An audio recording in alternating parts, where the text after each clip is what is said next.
चलो ठीक है। मुझे ये बताओ किस किस स्टूडेंट ने अपना सारे एसएफएम के यूनिट टेस्ट कंप्लीट किए हैं। तो जो भी हमने एसएफएम का यूनिट टेस्ट लिया था किस किस स्टूडेंट ने अपना कंप्लीट किया है मुझे ये बताओ। ठीक है।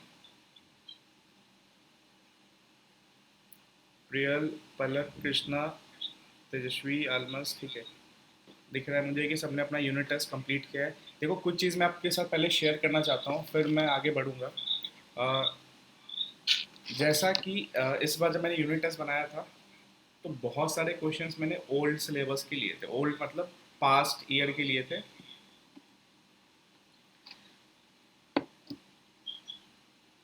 ठीक है, मतलब मुझे दिख रहा है कि अभी 10 टू 12 स्टूडेंट्स का आया है कि इन्होंने अपना यूनिट टेस्ट कंप्लीट किया था।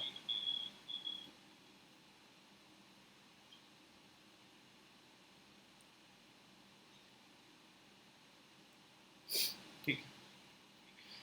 अब देखो, अब एक चीज़ बात समझो कि जब मैं अपना यूनिट टेस्ट बना रहा था तो वहाँ पे मुझे दो तीन चीज़ पता चली। एक तो क्या, जो इस बार के पेपर आए थे या जो लास्ट अटेम्प्ट के टफ पेपर है वो ऐसा ही ओल्ड सिलेबस से तो उठाता है।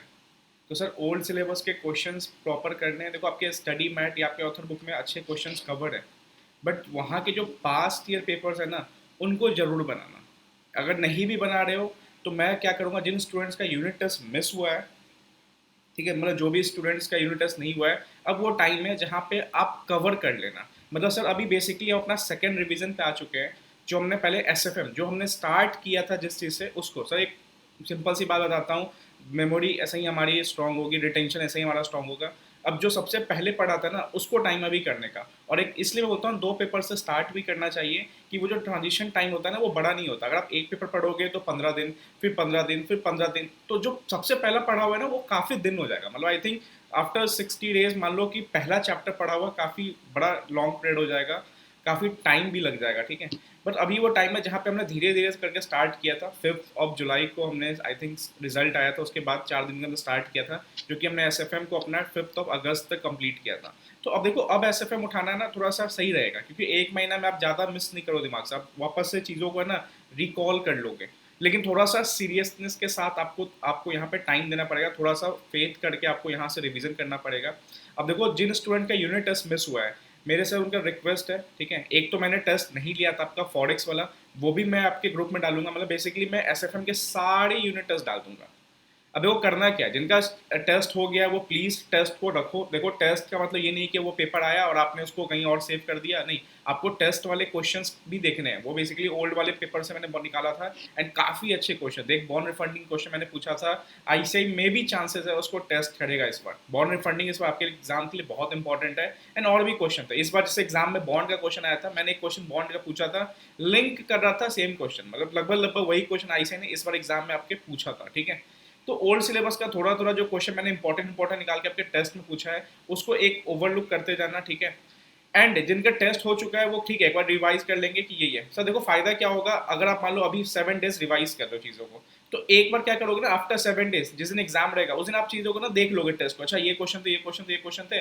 या मान लो अपने म्यूचुअल फंड इक्विटी वैल्यूएशन, मैंने टेस्ट का शेड्यूल भी भेज दूंगा, उसके अकॉर्डिंग जैसे जैसे कंप्लीट होगा वैसे वैसा आप टेस्ट को देख लोगे। सब बनाना नहीं बनाना ये आप पे है। जिन स्टूडेंट ने अगर टेस्ट नहीं दिया अभी तक, कोई बात नहीं, अगर आपको मन करे तो वो टेस्ट का पेपर बना के मुझे सेंड कर देना। नहीं भी तो कम से कम एटलीस्ट क्वेश्चन को प्रैक्टिस जरूर करना उन टेस्ट वाले।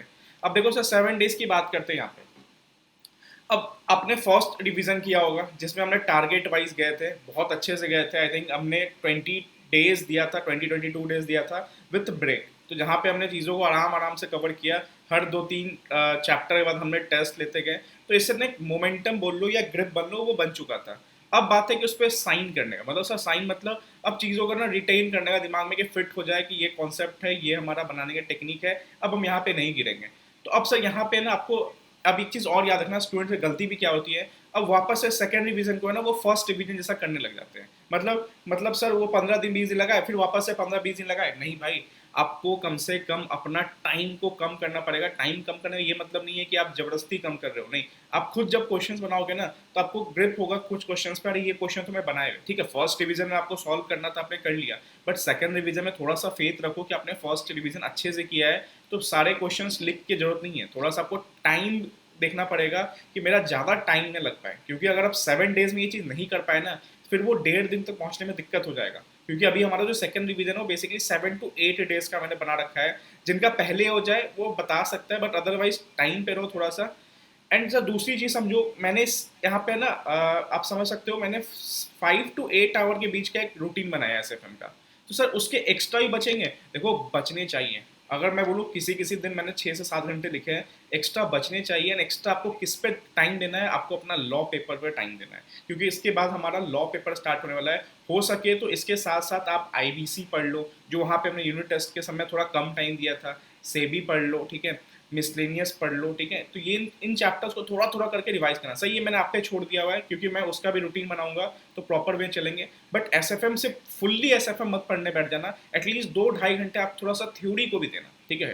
कहने को है कि हम एसएफएम प्रॉपर रिवाइज कर रहे हैं, बट थोड़ा सा ना रिजिडिटी आ जाता है, थोड़ा सा ना एफिशिएंसी डाउन हो जाता है। अगर आप एक ही पेपर दिन भर पढ़ते रहोगे ना तो थोड़ा, हाँ वो 1.5 दिन के लिए चलता है, क्योंकि 1.5 दिन पता चलता है कि फुल फोकस है, अब हम तो लड़ने जा रहे हैं।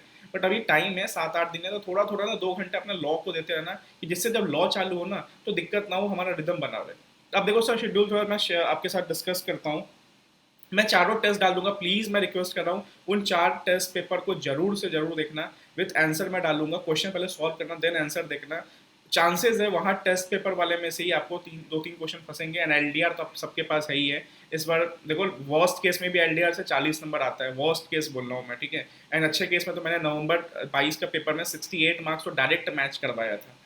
एंड उससे पहले भी 40-45 मार्क्स से लगभग लगभग मैच करवाया था। तो थोड़ा सा एलडीआर पे फोकस करना, ठीक है। एलडीआर ऐसा ही नहीं अक्कर बक्कर मम्बे बोला बनाया मैंने। चलो सर, 9/9/2023, मतलब मैं बात करूं आज की, सर आज आपको म्यूचुअल फंड, सर हम फॉरेक्स से क्यों नहीं चालू करें, नहीं थोड़ा सा मुझे रिदम बनवाने दो आपको। देखो मैं फॉरेक्स डेरिवेटिव्स को आखिरी नहीं करवा रहा हूँ, लेकिन थोड़ा सा ना आप फ्लो बना लोगे, जल्दी जल्दी करके सॉल्व करें, क्योंकि फॉरेक्स उठा लोगे शायद मे भी बहुत सारे क्वेश्चन ऐसे आ जाएंगे जो सर आप देख के ना थोड़ा सा डिप्रेस्ड हो जाओ कि सर डाउन हो गया, एफिशिएंसी नहीं हो रही है, हमारा तो इसमें 2-3 दिन लग गया। नहीं, थोड़ा सा आपको फ्लो बनाना पड़ेगा, एसएफएम वाले फ्लो में आना पड़ेगा, शिफ्ट होना पड़ेगा। तो कोशिश करो कि म्यूचुअल फंड कंप्लीट करने का 5 आवर्स दो, LDR plus your important tech question. Sir आप भी जब बना रहे होगे कोई भी ऑथर बुक XYZ, कोई भी ऑथर बुक से, तो आपने भी अपना इंपॉर्टेंट क्वेश्चन लगाया होगा। देखो एक तो हो गया मेरा इंपॉर्टेंट, मैंने एनालाइज किया है। एक आपका इंपॉर्टेंट होता होगा कि हाँ मैंने, मुझे यह क्वेश्चन में दिक्कत है, मैंने ये सेकंड रिवीजन रखा है आपको वो। तो सर 5 से 6 घंटे, या चलो मैं बोल रहा हूँ कि आपको आज का दिन मैं दे रहा हूँ, म्यूचुअल फंड प्रॉपर कंप्लीट करना पड़ेगा आपको। देखो थोड़ा सा आप समझो सर, कितना क्वेश्चन कितना बनाना है, लिख के कितना ओवरव्यू करना है वो मैं लास्ट बताऊंगा। बट समझो 9/9/2023 आपको अपना म्यूचुअल फंड कंप्लीट करना है। सर कल का time equity valuation plus bond 25%, ठीक है। मतलब बॉन्ड अगर 25% बोलूँ तो 100 क्वेश्चन है, तो इसमें से आप 10 क्वेश्चन 5 क्वेश्चन बनाना, क्योंकि 25 पूरा नहीं बनाना है। मतलब 25% ये मतलब नहीं है 100 में से 25 क्वेश्चन, नहीं, क्योंकि लिख के आपको उसमें से 30% 40% ही करना है। तो कम से कम बॉन्ड के कॉन्सेप्ट्स भी कल कल आपको देखने हैं। इक्विटी वैल्यूएशन आपका प्रॉपर कंप्लीट होना चाहिए। सर हर क्वेश्चन से आता है एग्जाम में, हर चैप्टर आई से टच कर रहा है, तो बस इतना खुश होते जाओ कि एक चैप्टर हुआ हमारा 8 to 16 मार्क्स का काम हो गया। तो कल equity valuation plus bond at least 20-25% concept plus कुछ क्वेश्चन, 4 घंटे प्रॉपर इक्विटी को देना। इक्विटी में टाइम नहीं लगना चाहिए, बॉन्ड थोड़ा सा कॉम्प्लिकेटेड है, तो 2-2.5 घंटे आप बॉन्ड को दे सकते हो। फिर अगले दिन अपना 3 घंटे, मतलब इन इफेक्टिव 5-5.5 आवर्स आप बॉन्ड को दोगे। उसके बाद अपना corporate valuation, sir corporate valuation is same, थोड़ा थोड़ा इक्विटी थोड़ा थोड़ा बॉन्ड वाला कॉन्सेप्ट है। उसमें 3-4 लेंदी क्वेश्चंस है, उन क्वेश्चंस को प्रैक्टिस करना, बिकॉज उन क्वेश्चन में अगर आपने 20-25 मिनट प्रैक्टिस नहीं किया, मतलब बोलता हूँ 1 से 1.5 घंटे आपको 5-6 क्वेश्चन बड़े लेंदी टाइप के, working capital, change in depression, मैंने क्वेश्चन टेस्ट में पूछा भी था आपसे। तो कॉर्पोरेट वैल्यूएशन को ज़्यादा टाइम नहीं देना है, मतलब क्योंकि इसके क्वेश्चंस आपको कॉमनली आपको मर्जर में मिलेंगे, एंड इसके क्वेश्चन कुछ इक्विटी में मिलेंगे। तो कॉर्पोरेट वैल्यूएशन में जो इंपॉर्टेंट क्वेश्चन है, मतलब मैं बोलूँ एलडीआर वाले क्वेश्चन है, तो उसको लिख के जरूर सॉल्व करना।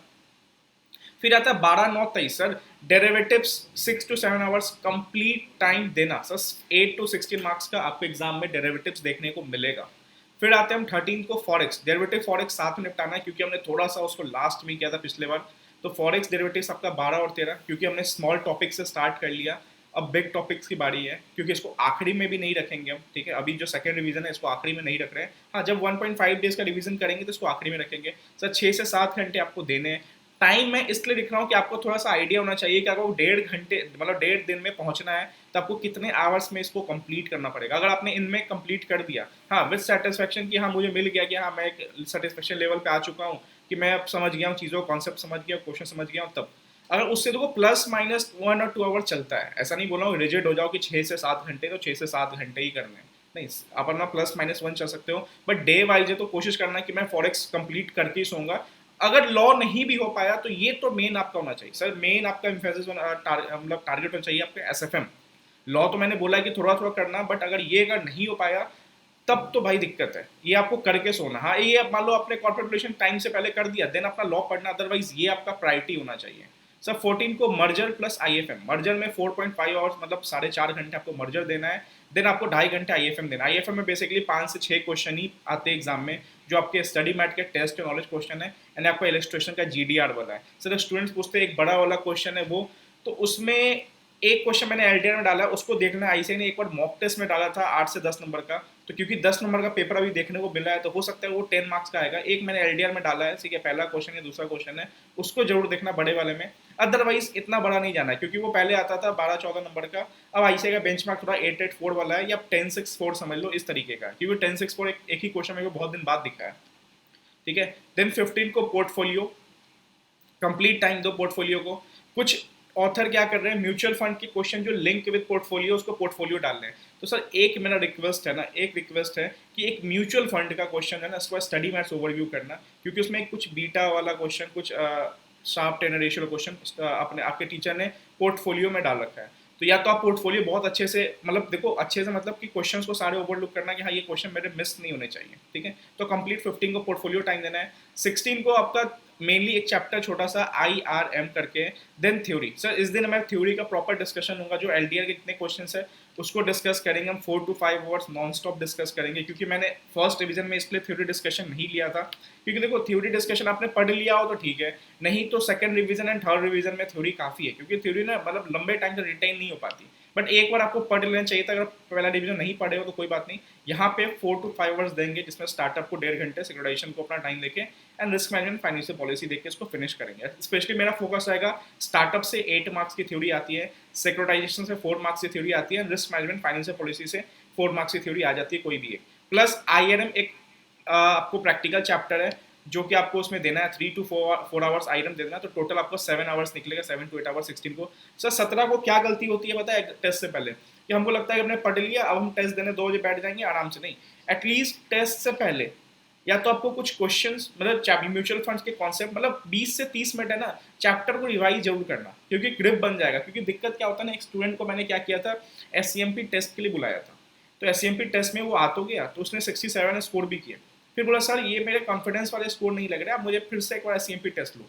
मैंने उसको ना 2 दिन बाद शेड्यूल किया SCMP टेस्ट, मैंने जानबूझ के उसको 2 दिन बाद SCMP टेस्ट नहीं बुलाया। कभी कभी मैं आपके साथ भी करता हूँ ये चीज़, क्योंकि उसके बस मैंने ना 2 दिन बाद कर दिया, मैंने बोला कि आज तेरा SCMP टेस्ट नहीं है, SCMP टेस्ट तेरा कल होगा। उसने क्या किया, जो जो उसमें उस दिन DT पढ़ लिया पूरा।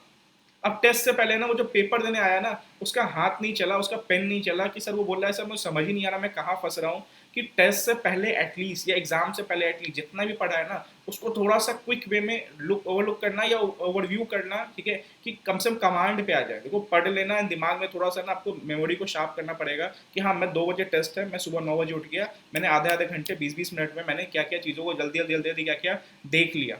सर फ़ायदा होता है ये चीज़, मैंने प्रैक्टिकली बोला, मैं आपके साथ भी करता हूँ कभी कभी। आप बोलते हो कि सर टेस्ट डिले हो गया, वो जानबूझ के होते हैं कुछ टेस्ट डिले, स्टूडेंट्स बोलते हैं, यहाँ जो फेस टू फेस वाले स्टूडेंट है बोलते हैं सर ये चीज़ हुआ, तो तुमने पढ़ा है तो एटलीस्ट कॉन्सेप्ट पे रिटेन तो रखो। हाँ, कि यार ऐसा तो नहीं है कि आज पढ़ा तो कल भूल गया, ऐसा तो नहीं करने में बोलता हूँ कि हाँ आप इसीलिए टेस्ट देने ही बस पढ़ रहे हो, नहीं, एटलीस्ट दिमाग में कॉन्सेप्ट होने चाहिए।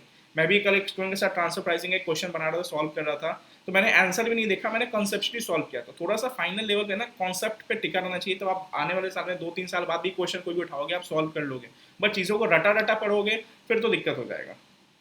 सर अप्रोच क्या होना चाहिए, देखो अप्रोच मैंने पहले ही बोल दिया हुआ है, ठीक है, 2-3 चीज़ समझो।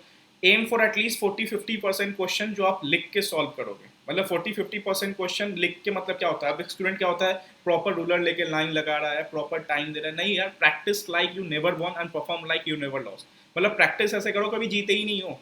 उठाओ क्वेश्चन धर धर धर स्पीड में करके सॉल्व करो, क्योंकि आप जितने कम टाइम में जितने ज़्यादा क्वेश्चन सॉल्व कर पाओगे वो एफिशिएंसी इफेक्टिवनेस वाला काम करेगा, ना कि आप 1 घंटे में 2 क्वेश्चन प्रॉपर लाइन डाल के सॉल्व करो, नहीं, 1 घंटे में 4-5 क्वेश्चन उड़ा दो जल्दी, जितना जल्दी उड़ा सकते हो, ठीक है। तो रफली वे में एंड बीच में क्वेश्चन अच्छे प्रेजेंटेशन वे में, कि हाँ देखो SFM में प्रेजेंटेशन से ज़्यादा एक्यूरेसी मैटर कर रहा है, उल्टा होता है FR में।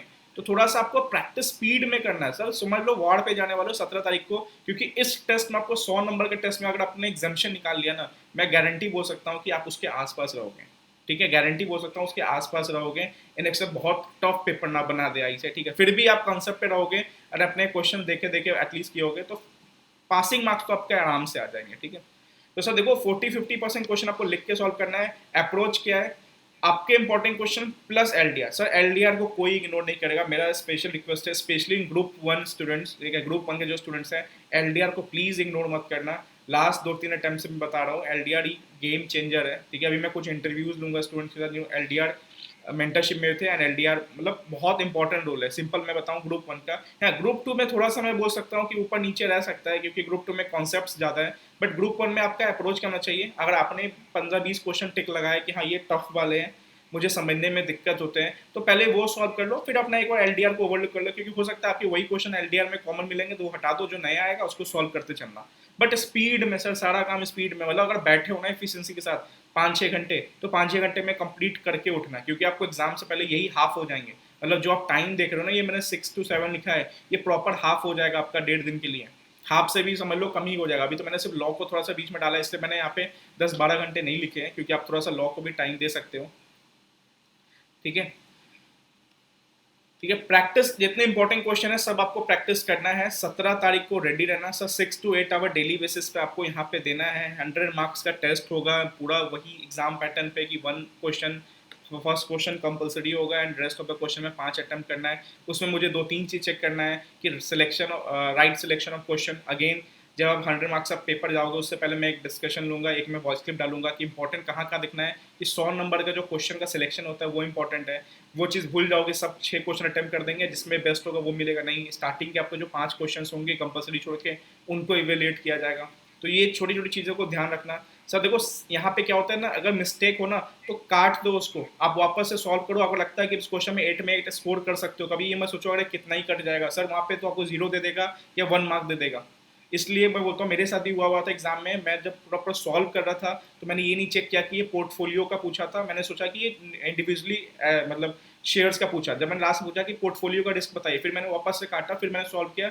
एंड कोई दिक्कत नहीं है, कटिंग वटिंग थोड़ा थोड़ा चलेगा, बट एक्यूरेसी होनी चाहिए। सिली मिस्टेक्स मत करना। यहाँ पे 8 में 8 डायरेक्ट मिलते हैं। इस बार भी एक स्टूडेंट के मेंटरशिप में 78 मार्क्स थे एसएफएम में, उसने अपनी कॉपी सेंड की है, सर उसको 8 में 8, 10 में 10 ऐसे मार्क्स मिले हैं, इवन इन टफ अटेम्प्ट। तो यहाँ पे नंबर्स देता है ऐसे ही एसएफएम में। हाँ एफआर में कटेंगे, एफआर का मैं अलग से बताऊंगा, क्योंकि 2-3 पेपर में एक बार चेक कर रहा हूँ, सही होने के बावजूद भी उसमें नंबर क्यों कट रहे हैं। उसके पीछे प्रेजेंटेशन का ही खेल है, notes to accounts and all, but उसका डिस्कशन एफआर के समय करेंगे। सर इसके बाद हमारा लॉ होने वाला है, इसलिए बोल रहा हूँ थोड़ा सा लॉ पढ़ना। एंड कोई भी डाउट है तो आप मेरे से मैसेज टाइप करके पूछ सकते हो। ये मैं अभी शीट शेयर करूंगा, थोड़ा सा ना एनर्जी वे में अब लग जाओ, एनर्जेटिक वे में।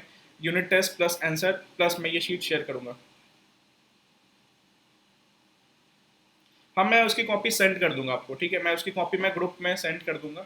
आप लोग कंपेयर करना होगा, आप कर लेना, ठीक है। बट मेरे हिसाब से ये सब आप थोड़ा सा एसएफएम के मतलब या देखो रेसिडुअल टाइम में ही करना, मेन टाइम में अपने मत करने बैठ जाना।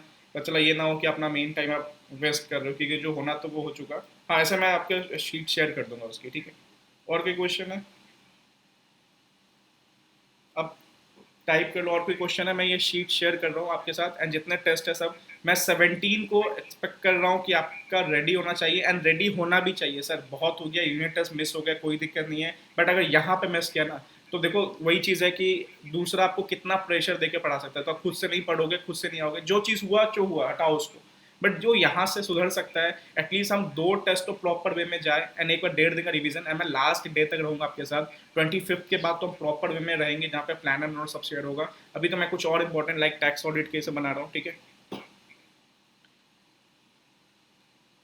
जिनका एसएफएम कंप्लीट हो गया है, वो लॉ का कौन सा, ये हो गया फास्ट लो, ठीक है। जिनका एसएफएम कंप्लीट हो गया वो लॉ के कौन से टॉपिक शुरू करें, वो जिनका एसएफएम कंप्लीट हो गया वो मुझे पर्सनल मैसेज करेंगे, मैं उनको एक शीट शेयर करूंगा, उसके अकॉर्डिंग अपनी लॉ की पढ़ाई स्टार्ट करेंगे, ठीक है। पर्सनल जो भी इसका हो गया वो मुझे पर्सनल मैसेज करेंगे। अदरवाइज प्लीज़ इस तरीके चलो, थोड़ा सा 7 डेज की बात है, प्रॉपर दिमाग में कॉन्सेप्ट क्वेश्चन सब रिटेन हो जाएगा। और कोई डाउट है?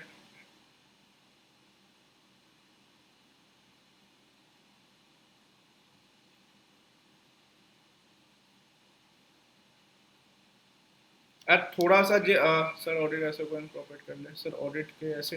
देखो मैं क्या बोल रहा हूँ, मैंने बोल रहा कि लॉ मैंने बस एक आइडिया दिया है कि आप चाहो तो कर सकते हो, आप कुछ भी कर सकते हो उसके साथ, ठीक है। क्योंकि मैंने नेक्स्ट लॉ स्टार्ट करूंगा तो थोड़ा सा वो रिदम बना रहेगा। आप चाहो तो देखो कुछ स्टूडेंट होते हैं जो ऐसे या मान लो ऑडिट को इनकॉर्पोरेट करना चाहते हैं अपने डेली में, कर सकते हो, कोई इशू नहीं। अगर आप लॉ को वो 7 से 8 दिन में कर लोगे तो करो ना, ऐसे ऑडिट को करो, कोई दिक्कत। मतलब एक बेसिकली थ्योरी पेपर आपको साथ में लेना, मैंने यही बोलने का मुद्दा था। मैंने इसलिए लॉ बोला क्योंकि नेक्स्ट अपना लॉ है, तो अगर आपको ऑडिट लेना है तो ऑडिट ले लो।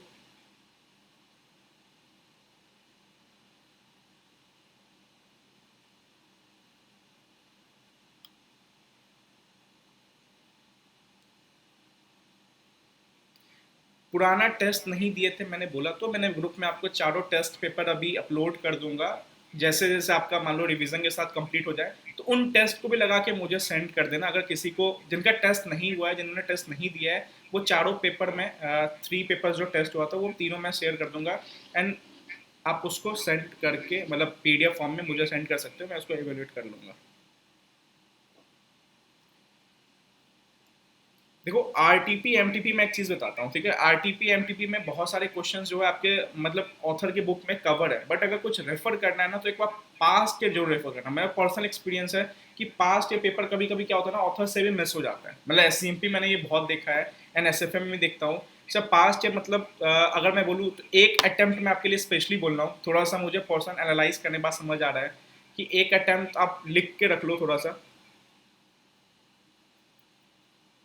हाँ मतलब देखो देखो पास्ट एमटीपी आरटीपी बोलूँ तो एमटीपी तो mainly replica of study mat होता है। आरटीपी देखना है तो 3 अटेम्प्ट्स का देख लेना।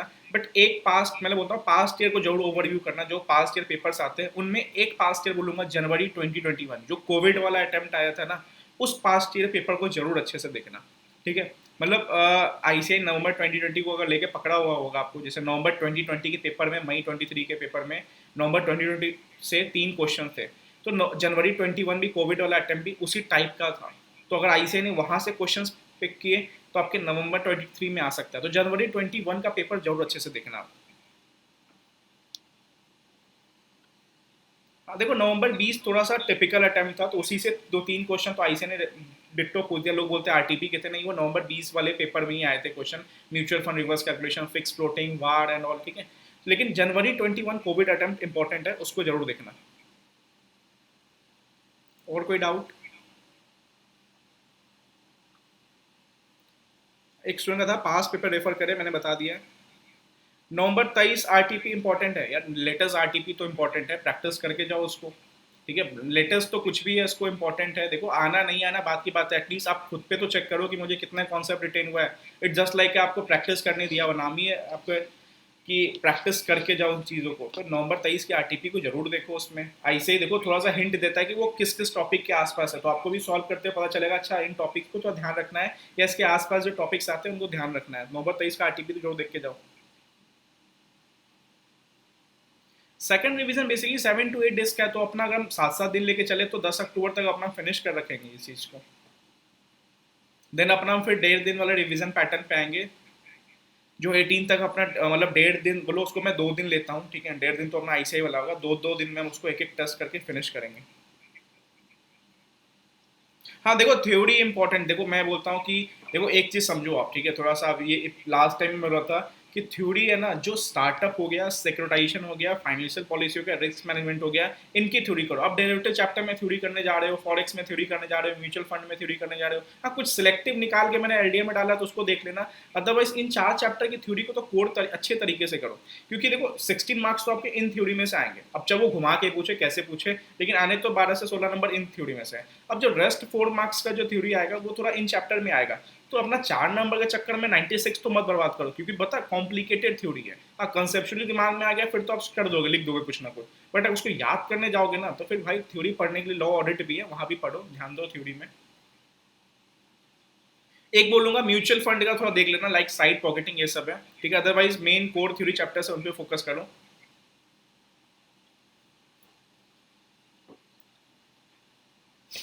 और कोई डाउट आपके?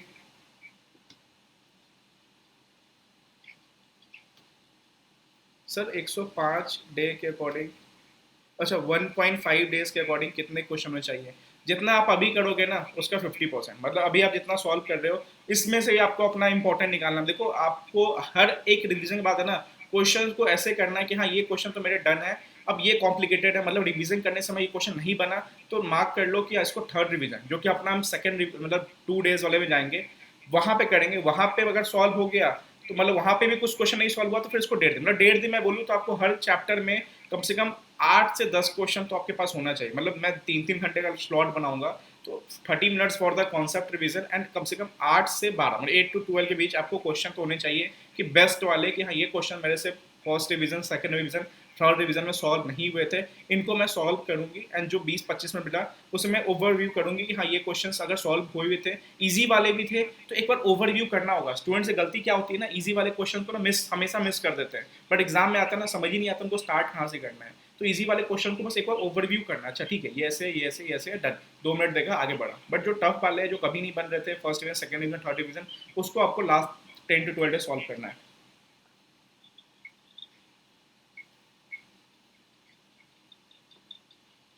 और थोड़ा सा यार आप लोग है ना खुद में कॉन्फिडेंस को बहुत अच्छा कर रहे हो, ठीक है, बहुत ज़्यादा अच्छा कर रहे हो, अटेम्प्ट भी अच्छा रहेगा, आपका रिजल्ट भी अच्छा रहेगा, बट अगर आपने थोड़ा सा मेहनत में इतनी भी कटौती की ना, ये मेरे को मेहनत तो नहीं रुकनी चाहिए। अब देखो वो भूल जाओ ना, मैं वो तो आउटकम क्यों लेके बैठे हो, इतना अच्छा पढ़ रहे हो, क्या यहाँ पे मार्क्स नहीं आ रहे आपके? आ रहे हैं ना, वहाँ भी आएंगे, क्योंकि मैंने इस बार टेस्ट का लेवल सच बता रहा हूँ, जो लास्ट अटेम्प्ट में जितने स्टूडेंट ने टेस्ट दिया था ना मैंने उसको लगभग लगभग 50% से इंक्रीज किया है। जितने आपने टेस्ट दिए होंगे ऐसा कोई टेस्ट नहीं होगा। हाँ देखो लेवल मैं धीरे धीरे करके टेस्ट का बढ़ाया हूँ। एफआर में आपने टेस्ट दिया है, बहुत अच्छे टेस्ट मैंने बनाया है, अच्छे खासा आपने पेपर अटेम्प्ट किया है, कुछ स्टूडेंट का परफॉर्मेंस तो आउटस्टैंडिंग था, बट ऐसा नहीं है कि सारे स्टूडेंट का परफॉर्मेंस बहुत खराब था, सब ऑन एन एवरेज अच्छे पोजीशन पे थे। तो लेकिन टेस्ट दो, अच्छे से दो, मजाक मत लो, इसी बेस में रिवीजन करो। टारगेट्स देना इजी होता है पर टारगेट के साथ मॉनिटरिंग करना मुश्किल हो जाता है। मैं टारगेट देने को देता बट कहीं ना कहीं मुझे कैसे पता चलता कौन पढ़ रहा है नहीं पढ़ रहा है, कितने टेस्ट आ रहे नहीं आ रहे, टेस्ट से क्या पता चला, इसलिए रिपोर्ट तो मेरे पास वही है आपका। तो इसलिए बोलता हूँ टेस्ट दो, यानी फुल टेस्ट तो श्योर शॉट दो कि आपको भी पता चलेगा कि 15 मिनट में मेनली करना क्या है, वो 3 घंटे में क्या गेम होता है। ठीक है, ये ग्रुप 1 वाले स्टूडेंट्स के लिए, बहुत ग्रुप स्टूडेंट का अपना डीटी एंड आईटीटी चल रहा है तो उस पर फोकस रखेंगे हम। और कोई डाउट? लग जाओ भाई, म्यूचुअल फंड्स पे स्टार्ट करो एंड 17 को मुझे टेस्ट चाहिए एक बोर्ड में। मैंने 32 स्टूडेंट्स अभी पार्टिसिपेंट्स हैं, मैंने सबका स्क्रीनशॉट लिया है, अगर कोई भी गायब हुआ उस दिन तो भाई फिर आप अपने कैरियर के साथ मजाक कर रहे हो। ठीक है, तो इसलिए सीरियसनेस साथ थोड़ा पढ़ने बैठ जाओ। टाइम कम है बट हमने फर्स्ट डिवीजन अच्छे तरीके से किया तो सेकंड में आपको दिक्कत नहीं होगा। होगा तो थोड़ा सा टाइम दो, खुद को भी टाइम दो, इतना जल्दी दिमाग में नहीं आता है चीज़, 1-2 दिन लगता है मोमेंटम क्रिएट होने में। आप तुरंत शिफ्ट होके आए हो दूसरे पेपर से तो थोड़ा सा टाइम दो, 2 दिन बाद आपको वापस नॉर्मल लगने लगेगा। ठीक है, और कोई डाउट आपके पूछ लो, फिर हम नहीं तो सेशन को एंड करते हैं।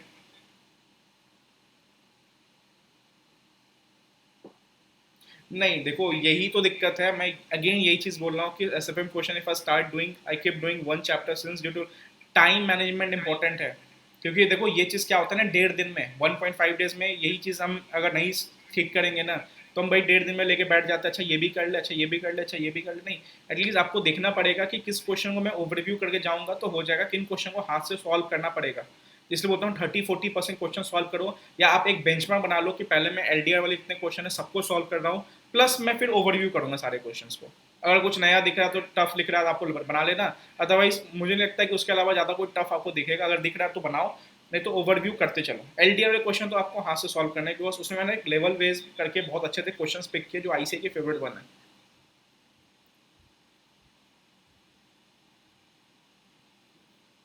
देखो अब यहाँ पे है ना, आप देखो एक चीज समझो, यहाँ पे आपको सेल्फ डाउट नहीं आना चाहिए। ठीक है, सेल्फ डाउट जिसको आ गया ना कि अटेम्प्ट होगा, मैं निकलूंगा, मैं क्लियर होऊंगा, फिर तो दिक्कत हो जाएगा।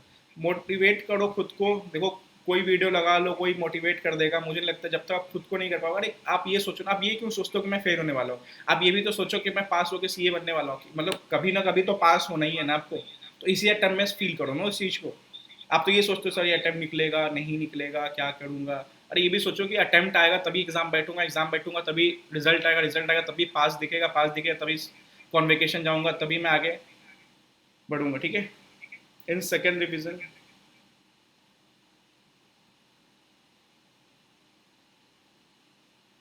सेल्फ डाउट मतलब देखो, सेल्फ डाउट कैसे ठीक हो सकता है? सेल्फ डाउट आपको टेस्ट में नंबर ला के ठीक हो सकता है, अभी तो यही हो सकता है। आप सेल्फ डाउट को कैसे सॉल्व कर सकते हो? कोई आपका सेल्फ डाउट कैसे मिटा सकता है? मान लो मुझे अगर सेल्फ डाउट है मैं ये कर पाऊंगा नहीं कर पाऊंगा, अगर मैं वो करा, मेरे पास वो अचीव हुआ, तभी तो लगेगा हाँ यार ये हो पाया।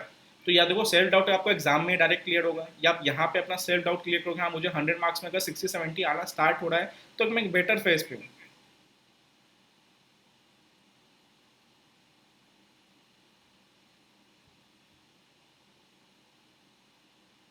नहीं, अनेबल टू, देखो एक चीज़ क्या होता है ना, अनेबल टू सॉल्व एनीथिंग मतलब देखो मैं एक चीज़ पर्सनली बताता हूँ, ऐसा नहीं है कि आपको है ना एसएफएम में मैं क्वेश्चन के साथ बताऊंगा। मैं एक इक्विटी वैल्यूएशन का चैप्टर का क्वेश्चन था, जहाँ पे वो गेयरिंग रेशियो करके क्वेश्चन आता है, ठीक है। वो क्वेश्चन मेरे से कभी सॉल्व नहीं होता था, लेकिन मैं क्या करता था ना, उन क्वेश्चन को ना रेसिडुअल टाइम में करता था। रेसिडुअल टाइम मतलब अगर मैं पार्क में जा रहा हूँ वॉक पे, मैं वहाँ पे 10-20 मिनट बैठता था, किसी की वीडियो लगा लिया, मैं वहाँ पे सॉल्व कर दिया। या मैं मान लो कि कुछ भी कर रहा हूँ काम, जो मैं पढ़ाई नहीं कर रहा हूँ उसके अलावा, तो मैंने उस टाइम में सॉल्व किया। देखो स्टक नहीं होना है। स्टक मतलब क्या हो गया, क्वेश्चन आया नहीं हुआ, वहीं पे सर पकड़ के बैठ गया कि यार ये नहीं हो रहा, नहीं हो रहा, एटलीस्ट हाईलाइट नहीं हो रहा, आगे बढ़ो। जब हमारे पास आखिरी में टाइम बचेगा, हमने क्वेश्चन को हाईलाइट, मैंने लिख लिया इंपॉर्टेंट कि ये क्वेश्चन मेरे से नहीं हुआ। म्यूचुअल फंड का जो मैंने आपको टेस्ट में क्वेश्चन पूछा था, जहाँ पे वो बड़ा सा टेबल बनता था, ठीक है, 401 यूनिट्स वाला आता था, ठीक है, डिविडेंड पोर्टफोलियो करके, तो वो क्वेश्चन मेरे से नहीं बनता था। 10 मार्क्स का आईसी ने कोविड वाला टाइम पूछा, लेकिन मैंने लास्ट में रख दिया कि ठीक है इसको मैं करके जाऊंगा सॉल्व। अब मैं चाहे रट लूँ चाहे कॉन्सेप्ट समझ लूँ, बॉन्ड रिफंडिंग नहीं बनता था। तो ऐसे स्टक नहीं हो, ठीक है, एटलीस्ट आगे बढ़ते रहो, एंड जहाँ रिसिडुअल टाइम मिले वहाँ पे उस चीज़ को कंप्लीट करो। रेसिडुअल टाइम मतलब कोई भी आपका residual time, sir third division कब से स्टार्ट? देखो third division 10th of October, 10th या 11th, जहाँ पे हम 2-2 दिन के बेसिस पे लेंगे, एंड 20-21 तक इसको खत्म करेंगे। फिर आपका 1.5 दिन के साथ चलेगा, फिर हम अपना एक प्लानर तैयार करेंगे, मतलब प्रॉपर हम अपना एग्जाम वाले फ्लो में बैठ जाएंगे, जहाँ पे मैं 24/7 समझ लो, जो नींद का टाइम है वो हटा दो, 24/7 तो नहीं, बट हाँ अवेलेबल रहूँगा, जो डाउट्स एंड ऑल, ठीक है, प्रॉपर वे में चलेगा वहाँ पे, एंड हो सके तो अच्छे तरीके से उसको करेंगे। लेकिन अभी सेकंड रिवीजन मेरे हिसाब से सबसे इंपॉर्टेंट होता है, सेकंड रिवीजन, क्योंकि यहाँ पे क्या होता है, हमने जो पहला पढ़ा ना उसको हम रिकॉल करते हैं, थोड़ा टाइम 1-2 दिन ऊपर नीचे लग जाए। देखो 17 को टेस्ट तो है, बट कुछ स्टूडेंट अगर नहीं हो पाया तो 18 तक तो जरूर दे देना, बट कोशिश करो कि अच्छे तरीके से, क्योंकि सेकंड रिवीजन ही सबसे गेम चेंजर है। ये रिवीजन अच्छे से कर लिया तो थर्ड रिवीजन में टाइम नहीं लगता है, क्योंकि आपने ना मेन क्या है, मेन क्या है कि चीज़ें पीछे छुटी हुई है उसको पकड़ के ला रहे हो यहाँ तक, और ये यहाँ पे आ गया, इसके बाद तो फिर तो 10-10 दिन का खेल है, 10-10 दिन के गैप में ज़्यादा चीज़ दिमाग से नहीं निकलता है। ठीक है, हो गया डाउट्स एंड ऑल, अब पढ़ने में बैठ जाओ आप लोग। ये मैं शेयर कर रहा हूँ, सारे टेस्ट मैं शेयर कर रहा हूँ, अब थोड़ा सा काम माइंड से शांति के साथ 7 दिन आराम से एसएफएम को निपटाओ, ठीक है। सेल्फ डाउट वाला सवाल है तो देखो, कहीं भी फंसो क्वेश्चन में उसको नोट डाउन करो, उसको आखिरी के लिए रखो, बट उसके चक्कर में फंस मत जाना कि वहीं पे पता चला कि दिन आपने पूरा बर्बाद कर दिया। चलो, ठीक है।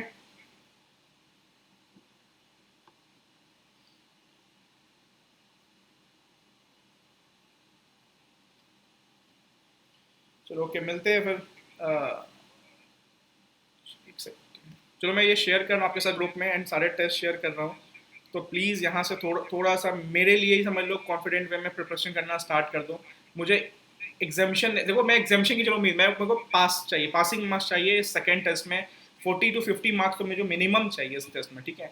एंड आपका अपेयर करना मेरे लिए सबसे इंपॉर्टेंट रहेगा, तो प्लीज़ अपेयर करना टेस्ट में। 17 तारीख को 2 बजे टेस्ट लाइव मोड में होगा, एंड जो लक्ष्मी नगर वाले स्टूडेंट्स हैं वो यहीं पे आके टेस्ट देंगे, ठीक है। चलो okay, all the best, preparation करना स्टार्ट करो, सेकेंड रिवीजन इंपॉर्टेंट है।